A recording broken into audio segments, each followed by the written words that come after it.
Okay, so let's get started right in on this.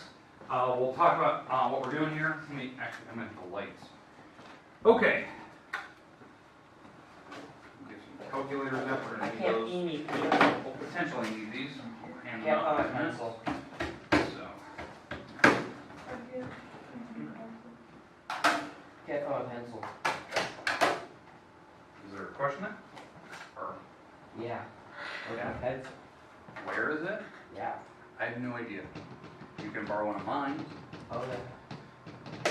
Thank you. You're welcome. Okay, alright.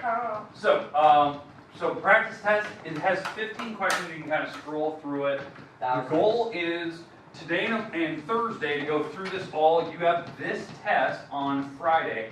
Now, just a reminder on the test, it looks identical to this thing. They look identical to this. All I did was just switch the numbers up. That's all I did. So kind of keep that in mind for when you get to the actual testing. Okay. So here's the idea. On this practice guide, we're going to start. My goal is to go 1 through 7 in order so you know how to do it. I'm going to do one. I'm going to let you try one. And then we're going to check our answers as we go. Okay, so what we're going to do on this first one, it even tells you. Okay, question? I already know the answer. Okay, perfect. So first one, you're looking at this spot and you're going to tell me what place value. So Sam, what do you got? Thousands. Thousands. That's exactly right. And this is what you write. Thousands. Okay? I will have the place value chart on the board test day. So like right where my projector is, that place value chart tells you all those places. That will be on the board. Okay? You will be responsible for bringing your own multiplication chart, which I usually have 2 or 3 of them, but you need to have one. So if you have one in your notes, I would definitely bring one. Okay? But that's all you're doing. You're just naming what is this location. Okay? Go down to the next one. Take 1 minute. Figure that one out. Does everyone have it? Okay, Eric, what do you got? 100. Hundreds. Okay, good. Hundreds. Okay, do you guys feel comfortable with problem number 1 and 2? They're going to look something almost identical to that. I'll give you a number. I'll underline one of the numbers, ask you what spot it is. Notice I didn't write the number 4, or I didn't write the number 7. I just want to know what spot is it sitting in. Okay, perfect. Moving on to the next one. Okay. You can see when you got the next one? No, I'm question. What's your question? Never mind. Okay, if you come up with it, fire it off.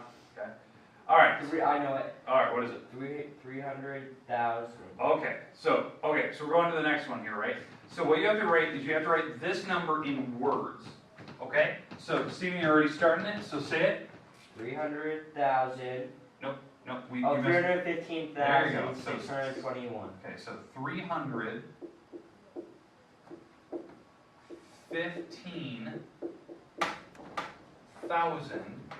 because that's where the comma is, so we're in the thousands position, 1,000. And then, say it again. 621. 621. Thank you. 621. Okay, the big thing I'm checking for, spelling. Can you spell it correctly, or at least be somewhat accurate? The next thing, when you get to a 2-digit number, like the number 21, did you use the hyphen on it? 21 has a hyphen, like 52 would have a hyphen. The only numbers that don't have hyphens would be like 15 or 16 or 17, because that's one single word. It's not 2 words broken up. So when you get to 2-digit numbers. I know the next one. Okay. All right. Is there any questions on how to do that though? How you write like the number? So I just say this number out loud, 315, and then the comma means 1,000. Then you get to the next one. Okay. All right. So nope. You already did the first one. You don't get to do the second one. So questions on how to do those? No. Okay. All right. I'm going to scroll down. We're going to skip number 4. Come on, I know it. I know you know. Almost Well, everyone does. million. No. Four. No. Stop. Okay. So we're moving on. That's one that I'm going to leave for you guys so you can figure it out. All right. Now these. You have to round the number to the tens place. This is where the place value chart comes in important, right? The first ones we did word form. Now we're doing place value, but we're also rounding. Because the last problem was place value. Now we're rounding these problems off. Okay? What number is in the tens position? 8. 8. Okay. So the 8, that's the 10 position, right? Because the back is 1, 10, 100, 1,000, 10,000, right? What's the number behind it? 4. 4. That is small. If it was 5 or bigger, 5 or bigger, the 8 would go up. But it's not. That was a 4, so the 8 will stay the same. You chop off all the rest of the numbers behind it. So any number that's behind the 8, you chop them off, just put a bunch of zeros. Everything in front of the 8, that just stays the same. You don't change those numbers. That's how you round, okay? Now, we're going to do number 6 together, because I know this seems weird. Like usually I always give you one, I journal. But I'm going to do number 6 with you. I know it. 300. Yeah, Nope. yeah. Nope. Yeah? Nope. Yeah? Okay. 400. 400. Okay. Daddy. So, the idea is that we're looking at the 9. Oh Look yeah, behind it. It's higher than 5. So you Exactly. take it. So this will go up to 10, but the 10 has to carry, the 1 has to carry over to the next one. So this makes a 4 up here. And then anything that's past the 9 that gets chopped off. That's why this number is actually 400. That's the closest. Now, here's the weird thing. What if we're doing, let's say we're doing 10 still. We're going to round to the tens position. What if your number's just 2? Nothing. You're- Because it's not past 5. Yeah, so here's the idea. We look behind it, well, the number in front of where the tens position, this is the 0. 10, there's a 0 sitting there. Look behind it, it's not a 5 like you said. It's not a 5 or bigger. So this 0 stays a 0, and you chop off all the rest of the numbers behind it, making 0. Your answer is 0. That's the closest number to 10. Then 2 is closer to 0 than it is 10. That's how I think of it. It never ends, so it'd be closer, 0 would be closer to negative 1. And we're not going negatives. No negatives. Alright, we haven't done negatives yet. The integers. Okay, alright. 7. We're doing the sum problems. So now we're starting basic operations. My goal today is to do one of these problems. I'm going to actually start with number 7 because we're going to start with story problems next week. Or Thursday, I should say. Alright, so we're going to do this first one here. Okay, we have to add. We have to find the sum. Hinting, adding. Okay, now here's a weird thing. The hints that are on here will probably not be in your test on test day. They're just helping you out with this practice guide. Okay, so so find the sum that means to add. You can pretty much look at the problem. So we're gonna add. How do you technically add numbers? Other than on a calculator? Like what's the method we use for adding? 10, column method. Okay, column method, yeah. So we're gonna just stack the numbers on top of each other. Yeah. You have to line up. Take the 3,412 and put it under the 235. Yeah, It's so- easier. I'm actually gonna, we'll just do this. We'll stack them all up, it doesn't really matter. Okay, but when you stack them, you have to line up the back numbers. The back numbers are important. You add it straight down, so this makes 9. No, wait, 5, 6, 7. Yep. Oh, yeah. 9. And then we add straight down, this makes 10 and 11. Carry the 1. We add straight down, that's 7, because it's 4 plus 2 Yeah, plus 1. 3 and then 1. 3 and So, 1, yeah, and the that's comma easy. goes here. I did that all. Okay, now, here's good news. You have to show me by hand on the test that you can do it. I do require that I see the work like that. You can also check it on a calculator, because you have a calculator in front of you. So you can always double check. But remember, you start on the back and you work your way to the left. So you start on the right side, work your way to the left, and you just add straight down. If any numbers add to be bigger than 10, you carry that number to the next column, like 10, 20s, 30s. Those carry over to the next column and you add straight down. That's what happened to this one. This second row, the second column here, added up to be 11. So I had to carry the second one over, and we added it to this row.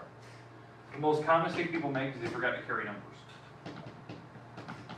Okay, questions on this practice guide? No. Okay, now, looking back, because again, I only want to get through 7 today. We're going to do the rest of them on Thursday. So looking back 1 through 7, is there a certain problem that you looked at and you're like, I need another example of this, that I want to see one more, but not past 7, so 1 through 7. Is there one that you're like, can we do another one to try it out? And I want to see how to do it, see if we can do it by ourselves. Because remember, on the test looks the same, I just put different numbers there. Especially in like number 6. If I go back up to number 5 and 6, how this problem can be different, I will put a different number right here. I'll say, maybe instead of tens, I'll say hundreds there, or thousands. So you got to be careful on this problem. I'll try to state that when we start the test. that you gotta be careful on that one right there, okay? That what spot you're trying to round to. Okay, questions, comments, and any certain problem that you'd like to see? No. Okay, you have the rest of the time today, which I know is a long time. You have about a half hour. You can work on the practice test to actually get it done, which is not due until Friday. But if you get it done, we can talk about it on Thursday. And if you want to take it home, that's fine. If you think you're going to lose it, I would leave it here because it's due back on Thursday. You have to bring it back. I'll leave it here. Okay. All right, okay, thank you. Homework, the page 30, 31, you can work on that. If you know you have certain problems done, I would say maybe just start the back problems and work your way down. I know that seems weird. Like, because if you know that maybe you left it home, because I know, like, Eric, you said you left yours at home and stuff. You could potentially, like, if you know you were still working on the first part, just start page 31 today on a separate sheet of paper. That way you know you can just add them together. I'm just gonna work on the practice. Okay, there you go. Okay, the practice guide is due Friday. We'll work on the second half What tomorrow. if like we have like page 30 and 31 done, You don't have us but tomorrow. I accidentally left my, Just bring it Thursday, you're good. Question? What do you have there, Sam? You don't have us tomorrow. You said- Oh yeah, Thursday. I keep saying Thursday. This whole like daybreak thing's throwing me off. Okay, but yeah, the rest of the time you can work at your own pace, work on wherever you need to. Practice guide is due Friday, which will finish basically Thursday, and I'll have you probably turn in Thursday unless you want to study it. Homework is due Thursday, remember that. As you guys sit here, I'm actually going to enter in some other scores, like Eric, I know you emailed me the other day and you said you put some homework on the back of another one.